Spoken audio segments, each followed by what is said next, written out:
I always think it's important to look backward and reflect before I move forward, and that's especially true when I'm planning out the seeds I'm going to buy and the plants I'm going to plant in my garden in the next year. So today we're looking back at something that I filmed at the end of the growing season in September, the end of September last year, about tomatoes. And I'm taking a look at what went well and what didn't go well in my tomato bed.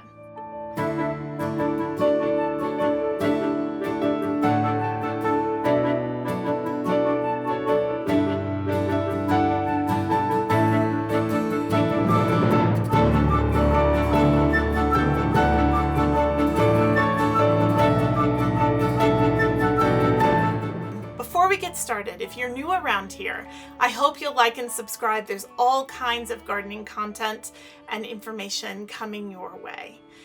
Don't forget too, the links for everything I mention are in the description below. And one last note, while I was filming this, my neighbor's band was having practice, so that is the noise that you hear in the background.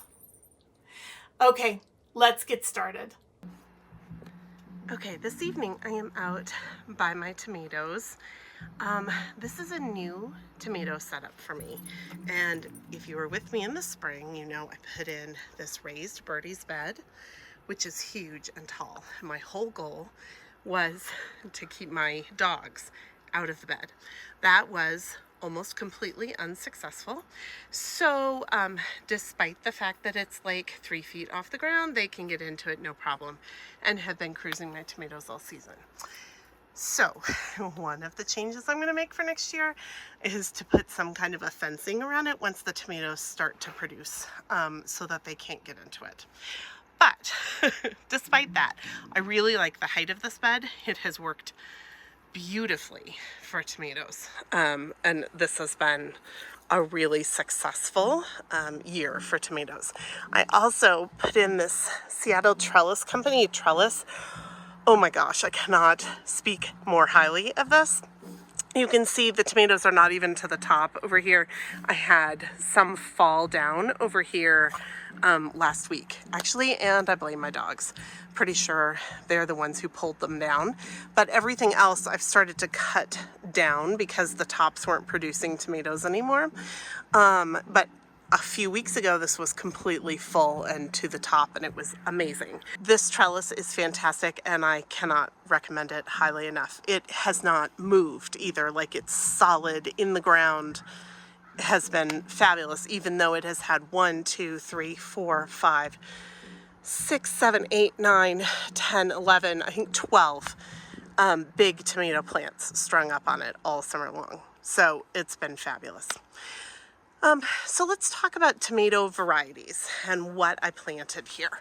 And we'll just go down the row. Here, these first couple have been Romas. I have grown Romas for years, and I will tell you this has been the worst year for my Roma tomatoes. These are looking really great, but they just have not produced very well. Roma tomatoes are very thirsty, and we had an incredibly hot and dry summer, and honestly, that was the problem. Even though, and let's talk about the watering setup here. So for watering, not only do I water this bed, but I also have a Thirsty Earth Oya system. So these are the Oyas I'll show you over here that are buried in the soil, and then I have 3 buckets because I have 3 systems connected, and those are keeping them very well hydrated, and that's hydrating this whole bed.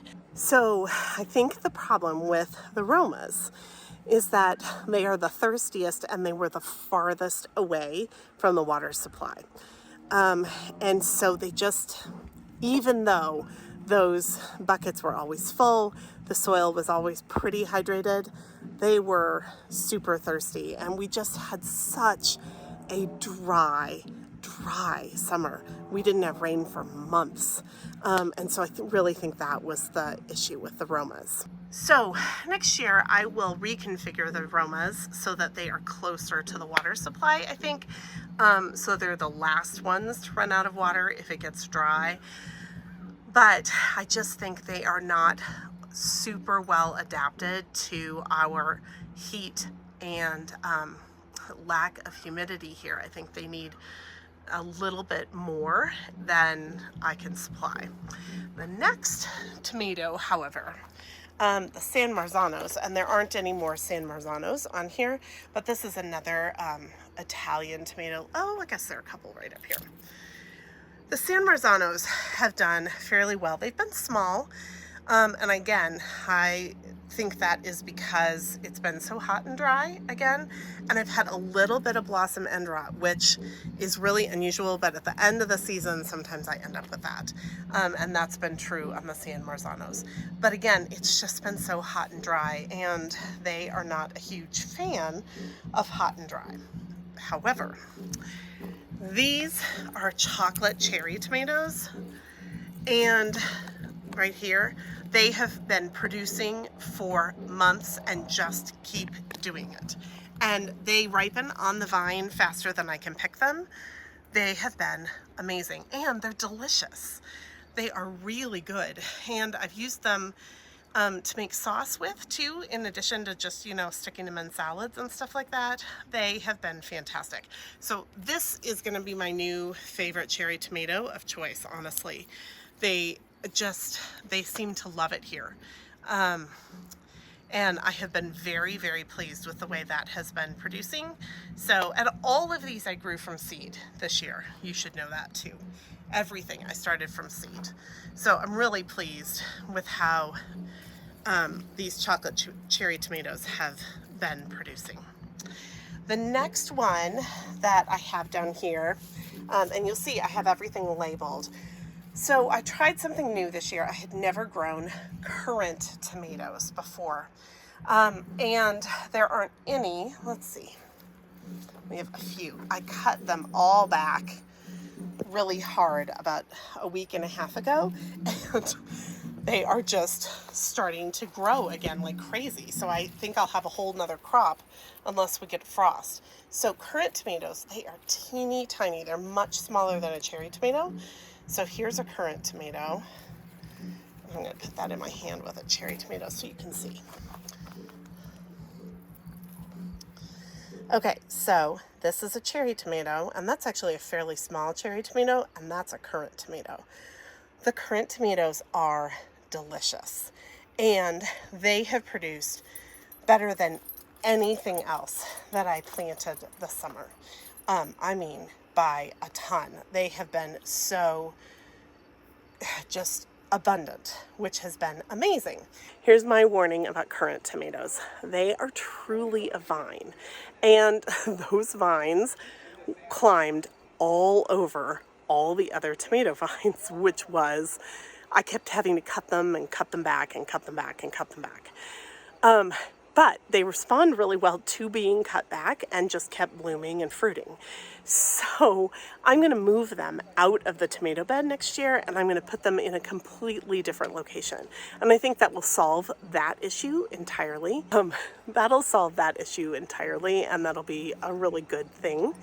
But you should know that if you're going to plant currant tomatoes, they really are more like a climbing vine almost. They don't have tendrils or anything like that, but they just got huge really fast and kind of wanted to take over this bed. So I'm going to give them more space next year.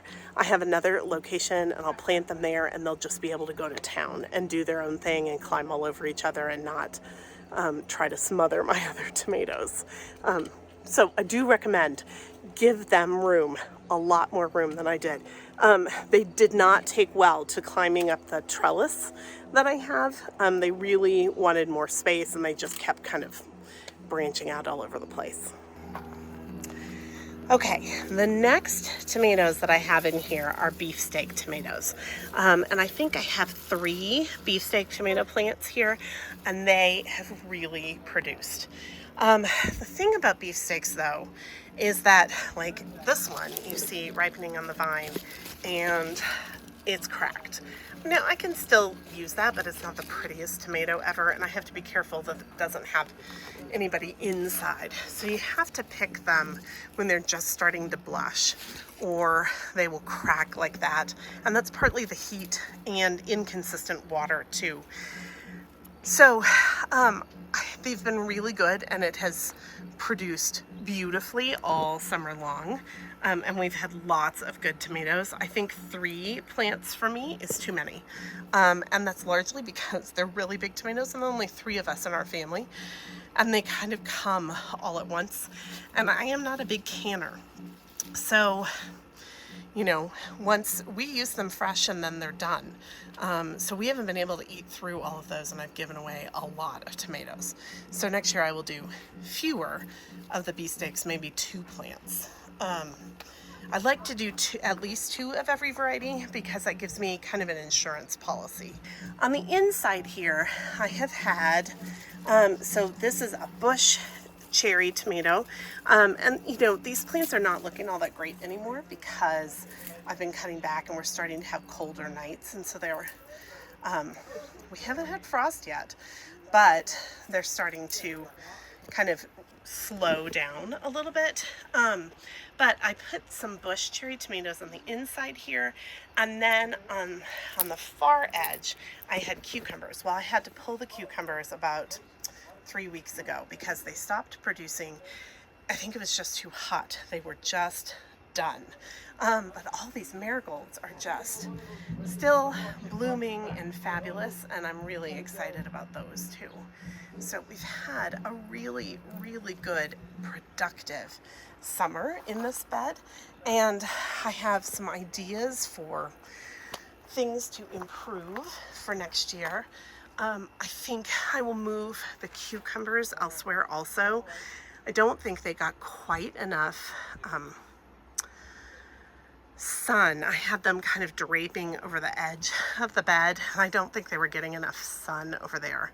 They were really productive for about 4 weeks and then kind of petered out. So I've got some work to do there, but the Oyas worked beautifully.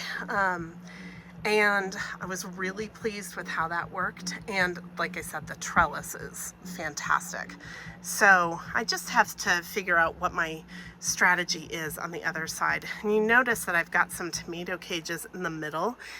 I may put another trellis. There's really enough room and enough sunlight if I do shorter kind of bushy tomatoes on the far side and then taller tomatoes on this side. There isn't plenty of room in this bed for that. So I may do a second trellis on the other side next spring, just to hold those bushier tomatoes up, because I hate tomato cages. I mean, you've got this one that's falling over and all that. They're just unstable, and these trellises are such a better solution for that. So we'll see.